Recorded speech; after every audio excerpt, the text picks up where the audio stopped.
para lumagaan. Ayun, kids na. Ayun po, matalinin. Papilam mo tayo future. Narilis ka lang kasi ito pang napakalamin. Nagamay na ng pang-aalaga sa samin. Ang cute ng flower niya o mag-isang flower yan. Kasi ito parang kamote. Ito maganda, dalawa na. Ayun, ayun pa o. Ay, may dalawang bulaklak.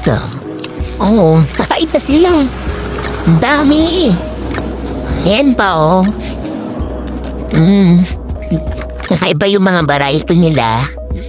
Sila tawag na barbecue. Ay, ang dami noon, no? Ito yung barbecue stick. Ayan, ang cute. Ang cute. Ay, ang cute. Mickey Mouse. Meron ako niyan dati na matay.